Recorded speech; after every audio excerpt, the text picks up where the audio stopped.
What we saying, guys, Exltd here, and in this video I'm going to show you the settings that I use to play Hitbox on Sparking 0. As always, please like and subscribe, and let's get into it. So moving on to controller settings, I'm using the classic control scheme and not standard. The good thing about Hitbox is that we are using all button controllers, so we don't have to deal with like any analog stick issues. The issue I did come across though is the fact that when we are actually playing this game, we can't transform, right? And I figured out how to sort that out. Initially, when you change your buttons, you're not able to transform, or you're not able to switch out your character in this game, because you have to press the right analog stick either to the left, up, down, or right.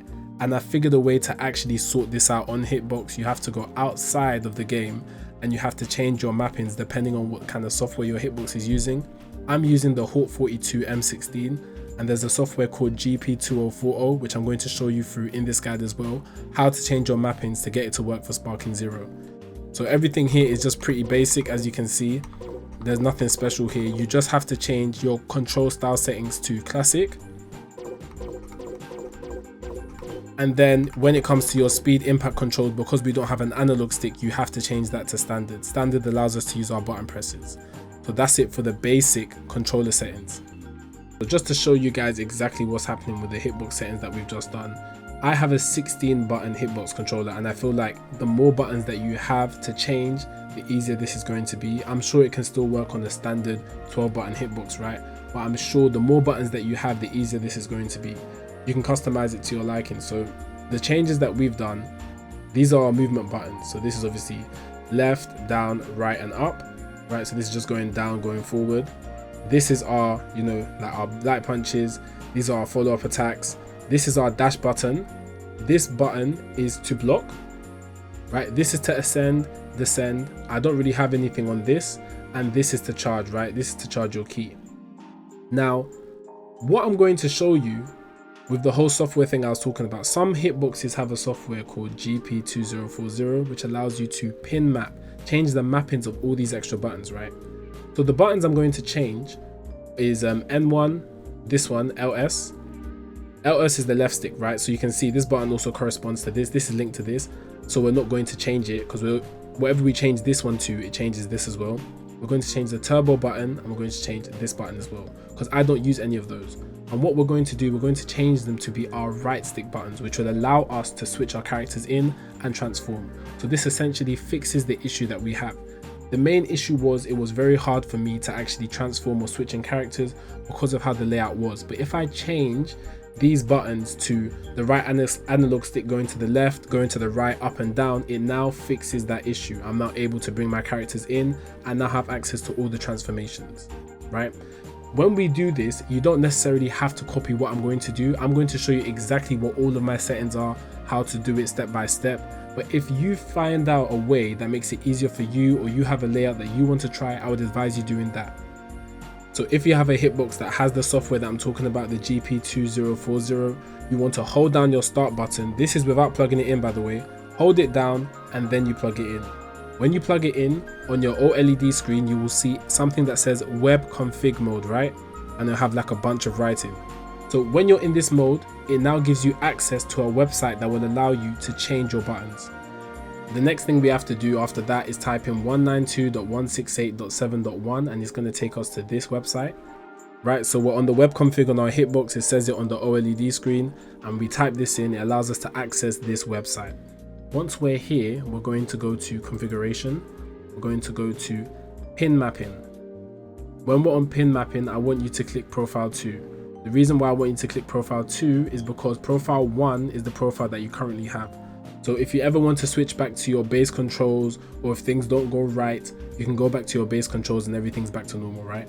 Click profile 2, because profile 2, we're not using it, and it's something that we can do to change. That's what we're going to change the buttons. So whenever we use Sparking 0, we can go on profile 2, and any other game we play, we can go back to profile 1, right?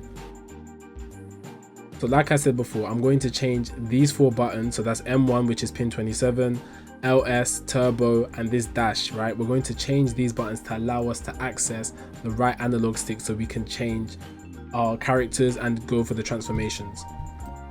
So now what we do, we go all the way to, I think it's add-ons. We scroll down. Now here is D-pad mode, dual direction input. Dual D-pad mode, we make sure this is on the right analog stick.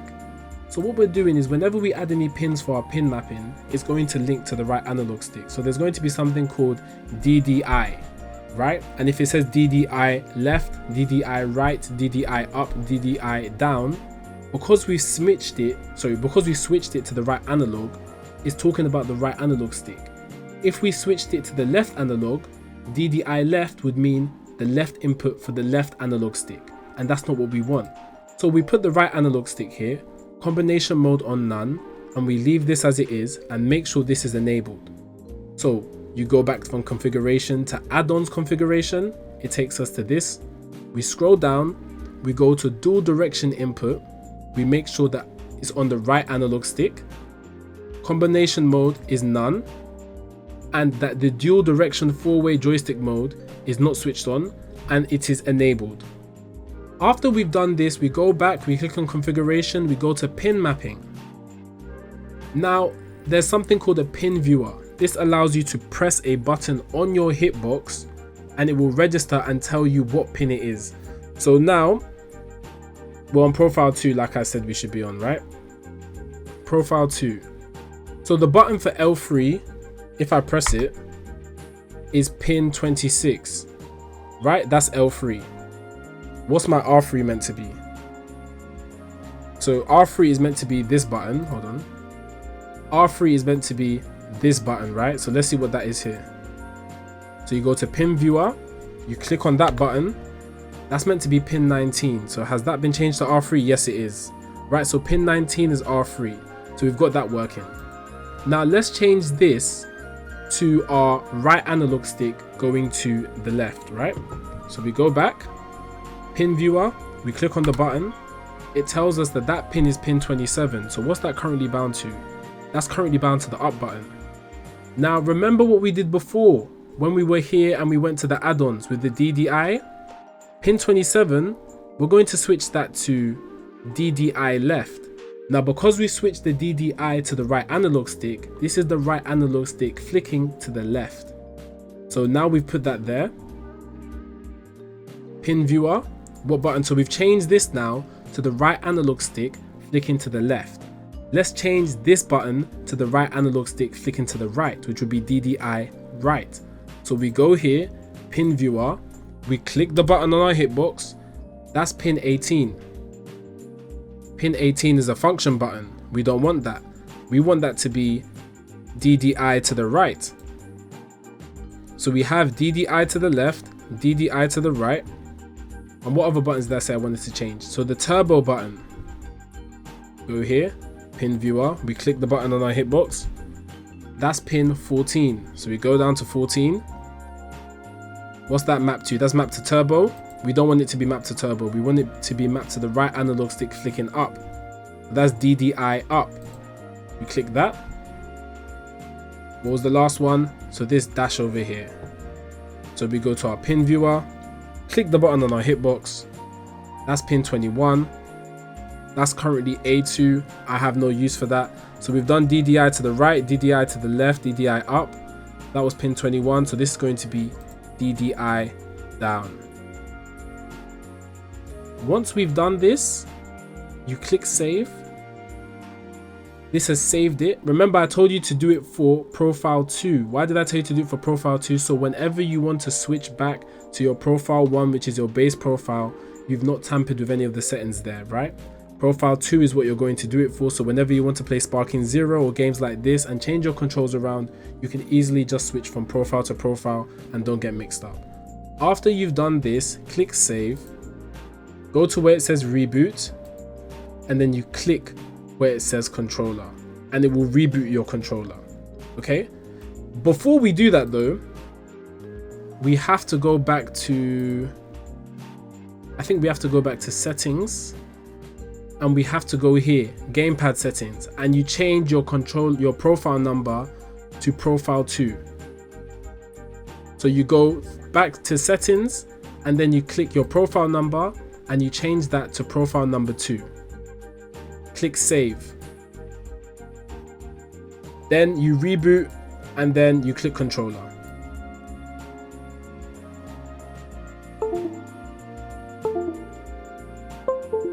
If you heard that sound, that's the sound of my hitbox restarting, right? So we've now rebooted our controller, and I'll see you guys in the game. So just for transparency's sake, right, what we have now done, this is our L3, this is our R3, this is our right analog stick flicking to the left, this is our right analog stick flicking to the right, this is our right analog stick flicking up, and this is our right analog stick flicking down. Now unfortunately I don't have an overlay here, right around here, that has all these extra buttons here, but when I am pressing a button that is letting me transform, it's this button. When I'm pressing the button that lets me switch out my character, is this button. So I'll press this button, and then I'll press the corresponding direction, which is either of these, right? So 1, 2, 3, or 4. So this is what? Left, right, up, down. When I'm trying to transform, same thing. I press this button, the menu comes up, left, right, up, down. So in game it looks like this. Then just press the button.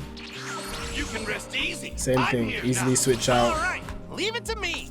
You know what I mean? It's just that simple. We have fixed the problem. That was the initial problem that I had with the hitbox. I wasn't able to switch out my characters. I wasn't able to transform. And I'm just nerfing myself if I'm doing that. I won't actually be able to play the game properly.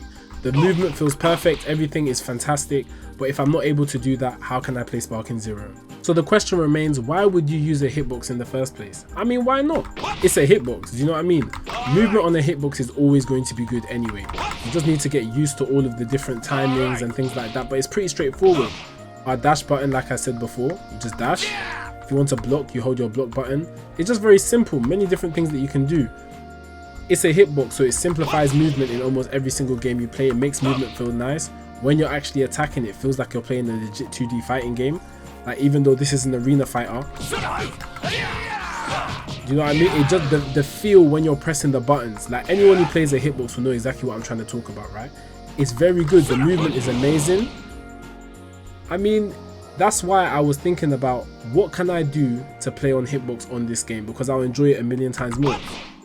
Nothing wrong with controller, nothing wrong with that, but once you're on a hitbox and you've got used to it, you kind of want to continue playing most games like this on it, unless you really just want to switch to another controller, right? But the movement, everything is just clean. When you want to charge, you charge. Because we're on classic, as you can see, it's not hard for you to just hold up and then press the button that you need, right?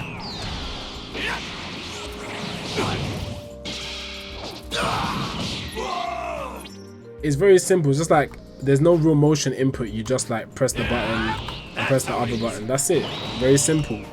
So there's no real barrier behind it. If you're on hitbox, you've used it before, and everything feels very nice, very fluid. So that's why I was really thinking about it. I was like, if I can find a way to play hitbox on this game, I can just stop using my controller. And that's what I've managed to do. Hopefully this guide has made it easy for you guys to understand the settings that I use to play hitbox on Sparking Zero. And I really appreciate if you leave a like and comment below any issues that you're having. I will put other links of videos that I watch to help me, especially with the pin mapping and things like that, inside the description. So check out for that. As always, please like and subscribe, and I'll catch you in the next one.